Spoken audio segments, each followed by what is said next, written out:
I've said it once, I've said it 1,000 times. If I could hunt Alaska every year of my life, I would. I love it there. So many of my most fantastic hunting memories are from Alaska, with my buddies from New York. A few years ago, I was fascinated by the idea of a self-guided caribou hunt in the Brooks Mountain Range. It was just something I thought would be a difficult survival challenge and a good chance for my buddies to experience the true wilderness of Alaska.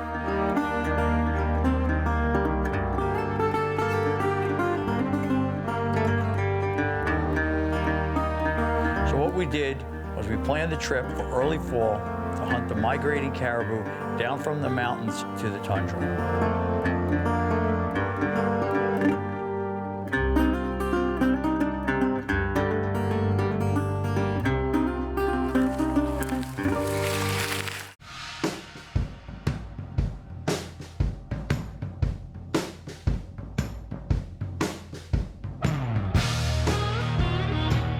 So what this was a 10-day spot and stalk bow hunt. We thought that the caribou would be closer to the mountains and that's where we were to go in, but they had already moved past that. The weather had changed, it got a little colder. So we were hunting them with the bow, spot and stalk on the tundra. Alaska game laws are strict, and a pre-hunt debrief is in order to make sure everyone is aware of the game and harvest regulations. We're going to go through your licensing stuff here. This is what you need to carry in the field with you to be legal. With all the paperwork signed, it's time to load the planes and head out to the North Slope for this incredible hunting adventure. The caribou hunt, self-guided caribou in Alaska. Another one of my brainstorms, right? We're gonna do this. I think it was a pretty cool idea, though. But you know what? Yeah, it is. You know, it always seems good when you come back safe and everything's Logistics are a nightmare. You guys actually did the cooler part. You guys, we had 2 camps set up. And I had the cameraman, all the equipment. I couldn't afford the breakdown on Dalton Highway, but you guys rode that whole road, and man, I didn't get to see that. Yeah, that. If we didn't hunt, I would have been just as fine. Really? Because it was just so spectacular. Everyone says you're crazy to do it. First off, it's very difficult to find a rental vehicle in Alaska that allows you to go up there. Sure, We had right. a big F-350 pickup. They said plan on at least 1 windshield and 3 blown tires. You're kidding. It's just like 400 miles of dirt road. Right. Those trucks don't mess around, right? From Fairbanks. And those trucks don't mess around. No. Did you guys stay overnight on the way out? We did. We stayed in Coldfoot, the only place you really can stay. Right. It's just south of Wiseman. And it's like a truck stop, flop house hotel. Right, got it. But it was really cool, and we saw a lot of things. We saw Dahl. We got out, we stalked a moose with cameras. Yeah, that was cool. I remember seeing that. We got some good footage of that. That was cool stuff, yeah. Saw a lot of game, saw some black bear. We spent 2 days up and 2 days back in the truck itself. And we actually ran into a wolf on the way back. No kidding. Yeah. And it was running alongside the road. It was pretty unique. That's awesome, dude. We've been planning this trip for over a year now, and it's finally here. And we got up to base camp yesterday, and we flew up into Dead Horse, and we had some friends that were driving the haul road. We had 2 camps. We're going to have 2 camps set up on this trip. Just thought we'd cover as much ground as possible. Nobody really knew where the caribou were going to be this week. And, last week was warm. They were up in the mountains. They've all moved down now to the tundra, which is tough for a bow hunt. Alaska is known for its beautiful, untamed wilderness, and it's also known for its unpredictable weather. Early snows have pushed the caribou down from the mountains to the open tundra, which will definitely pose an issue for these eager bow hunters.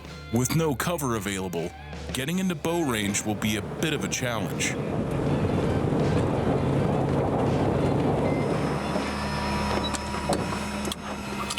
Amazing how it was warm last week. Nothing was moving, and this week everything's changed. Everything's changed, man. Some cold weather makes a big difference.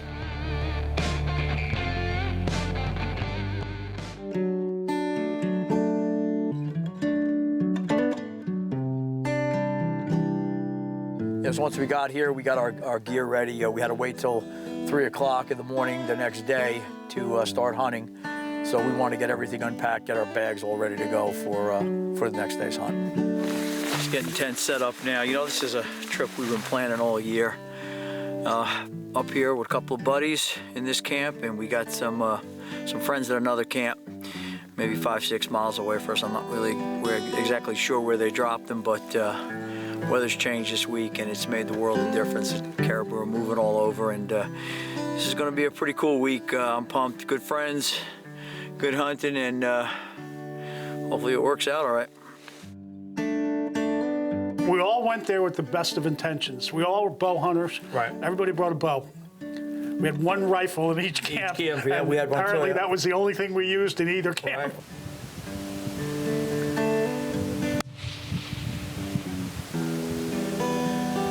He's hit. Right. Yeah, no, well, actually, Rob and John, who were in our camp, used John's rifle. They planned on using the rifle. Oh, did they? Yeah, they just, me and Sullivan tried with the bow, but I got in tight, man. I heard all kinds of stories. Used a white flag, and, you know, if you put a white rag on your thing, they'll think it's a, you know, another caribou. We got that bull bedded about 200 yards from where we are.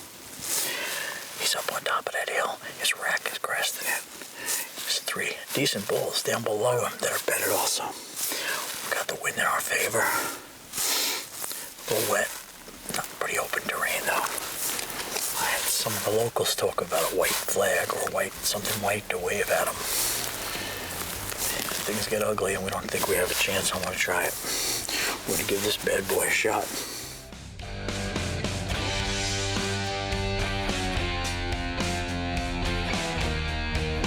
And I did the flag, I spooked him right off, you know, Yeah. so it was like, you know, just a lot. And that tundra is no joke getting stuff out. That's scary stuff, because you can walk on it and the whole thing starts moving and sinking underneath your feet. Yeah, it's pretty wild And, stuff. you know, I imagine people have disappeared up there and they've never been seen found from them, again. The challenges of hunting the wide open tundra in Alaska are almost endless. With every step, the uneven surface poses the threat of twist knees and wrenched ankles. And with temperatures hovering in the upper 30s, the risk of hypothermia and frostbite are very real. With no wood for a fire, keeping dry will be essential for this crew's survival. But despite the looming obstacles, the guys are full of optimism and ready to conquer this hunt. John Sullivan is a good friend of mine from back home. I actually met John in a camp in Wyoming, sitting across the tent. And we're both in the construction industry, kind of guys who are kind of no nonsense, if you want to put it that way. But we didn't get along all that well when we first met, but he's become a real good friend. And, you know, this was a trip that we wanted to go on and do an archery hunt. Walking on this tundra out here is it's nearly impossible. Even on the flat stuff, you can't get from one side to the other without navigating big pieces of water. You know, I thought a worst case scenario would have been this kind of terrain. I was hoping that we were going to end up back in the mountains a little bit, have a little bit of cover. But anyway, I purchased a decoy, a Montana decoy, hoping that, you know, that would help us get closer, that we could, you know, we could hide the bow hunter, you know, behind the decoy and move up.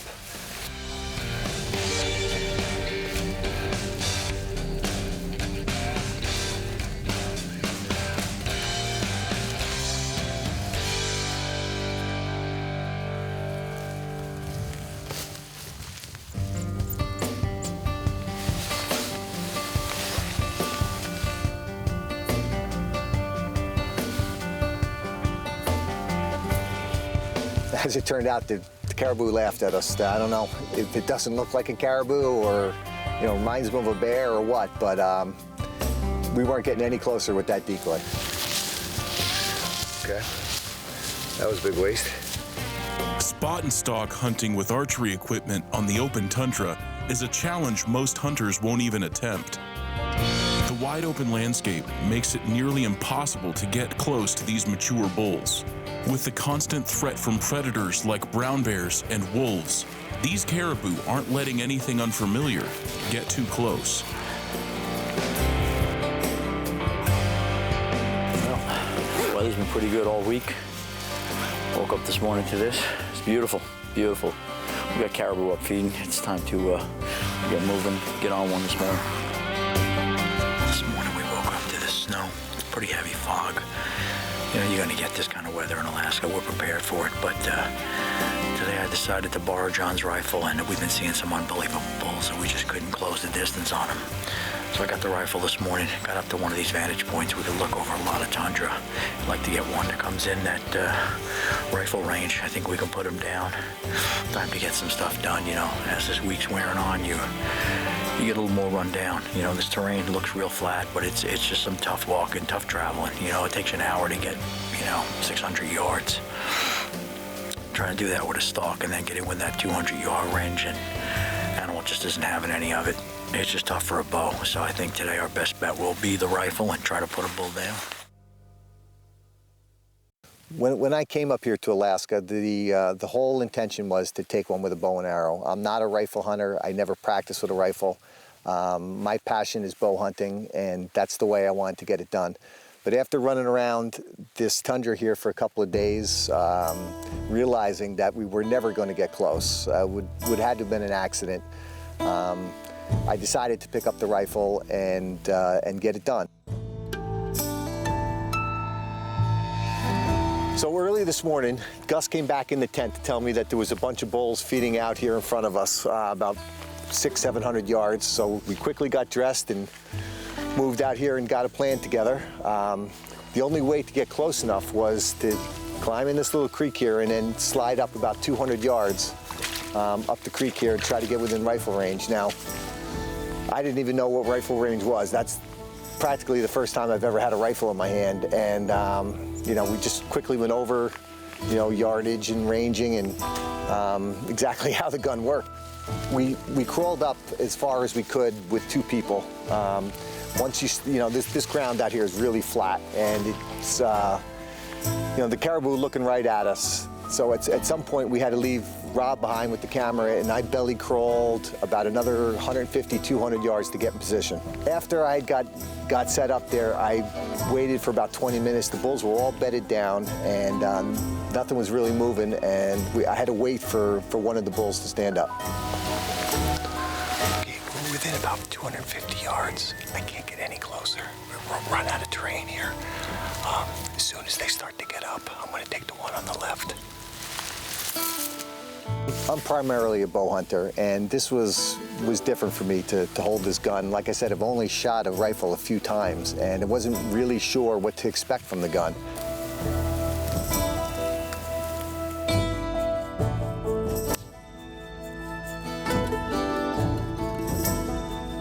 I got him. I nailed him. 250 yards. I can't believe it. It's only the second time I've ever fired a high-powered rifle. He's down over there. Let's go take a look. I had hit him behind the shoulder, and he only went another 5 or 10 yards and fell over, and I couldn't have been happier. We came all the way up here to get this done. It wasn't the way I wanted to do it. I wanted to do it with a bow and arrow, but we just ran out of options, and it was the right thing to do. Alaska is one of these places that challenges you mentally and physically every day.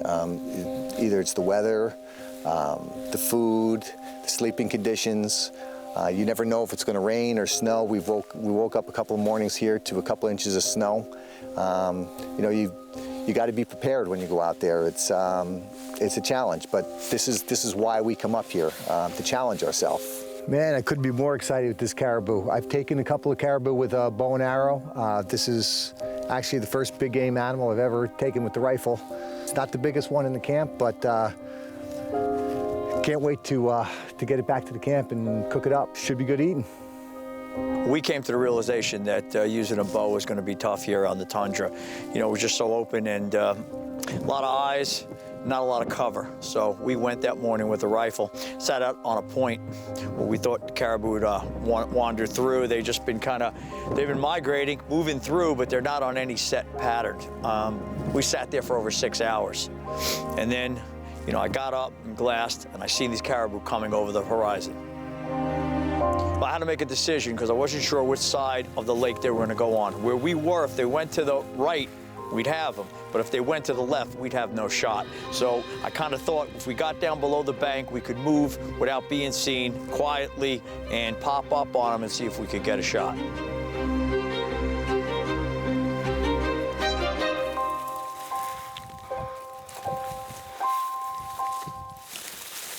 The reality of the hunt has set in, and with inclement weather fast approaching, Gus knows the opportunities to harvest a mature caribou are quickly disappearing.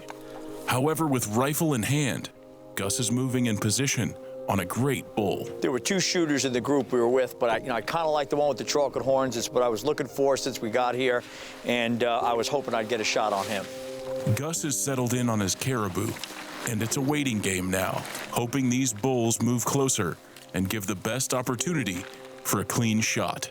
There was a certain level of disappointment that came with the choice to use a rifle. Nothing wrong with hunting caribou with a rifle, but I went there to do it with a bow. We planned this trip for over a year, and I had invested so much time and resources that even though I had to take the caribou with John's rifle, it was just a little disappointing, but it was still an incredible challenge, an experience that I'll never forget.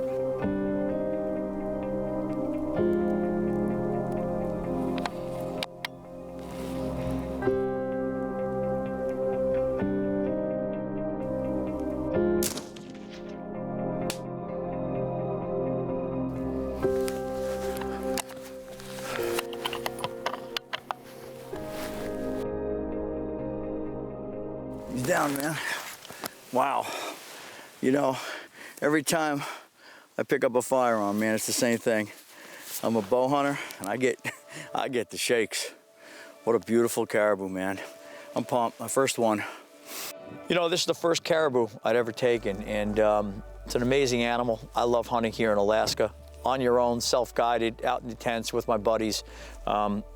This has been a great experience for me, but coming up on that caribou and getting my hands on him was real rewarding. And the fact that you have to do all your field dressing, all your game prep, you have to get all the meat off that carcass, haul it all out yourself before you could touch the rack and the cape. You know, it makes you think about what you're doing up here, and the fact that we're bringing it back to camp and that's the meat that we're eating made it more rewarding. What an amazing experience to be here in Alaska. I've been planning this trip for over a year, and to finally have it come true and be here, self-guided hunt, caribou, out on the tundra. You know, I tried it with a bow. Terrain just not gonna allow a bow shot here. You know, it would have been great if we were up in the mountains. It definitely can be done up there, but the caribou had moved out, weather got cooler. They're down on the tundra now, and I borrowed John's rifle and just am very, very proud of this caribou. You know, we had about a good mile walk back to camp. We tried to keep it. We knew after the first day we put a few miles on. We realized that if we take a caribou pretty far away, the terrain is really rough to walk on. There's a lot of water, uneven terrain. You can easily twist a knee or an ankle. So I gotta be a little careful with things like that. So we were about a mile away from camp, and you know, got the pack loaded up with the meat and got it out and went back, made a second trip, got the cape and the horns, and brought it back. When we shot this caribou last night, we got out some meat, quartered it up, left it here. I'm gonna come back today. Here in Alaska, you have to take out every piece of meat that's edible. That includes the rib meat, neck meat. Gotta get it all out today before we could take that cape and horns. Hopefully we could pack it all out. We had a pretty long trek here, but we got the rest of the day to get it all out. Stopping for a break now, and we'll get to work. Every piece of meat needs to be removed. Even if it's bloodshot or meat that you possibly don't want to take with you, you have to remove all that meat before you could touch the cape or the antlers. And the fact that you're carrying all that meat out on your back, it just adds a whole new outlook on hunting. Doing all that physical work. You know, there's no dragging it to the truck or to the four-wheeler or side by side and getting it out. This is all taken out on your back. So it's processed in the field. You got to take it back to camp. It's the only meat you're going to be eating, which is pretty incredible. It adds new meaning to it. And for people who don't hunt, I don't know if they have that same respect for the meat that they're eating when they're eating at home. Let's put it this way. There was not a piece of caribou meat in that camp that would ever be thrown away, because we knew we took that animal's life. You could see it right there. Even guys who didn't do much of this processing themselves before had gotten there, taken the caribou, and after they're done with their field processing, getting it back to camp, it just took on a whole new meaning. This was the first leg of my hunt. I was going to be in Alaska for over 40 days. So I had to donate the rest of my meat. It was a pretty cool situation, and I was really grateful to donate the meat to that family. Actually, it was 2 families that I donated the meat to, and I knew it was going to be really appreciated in their households.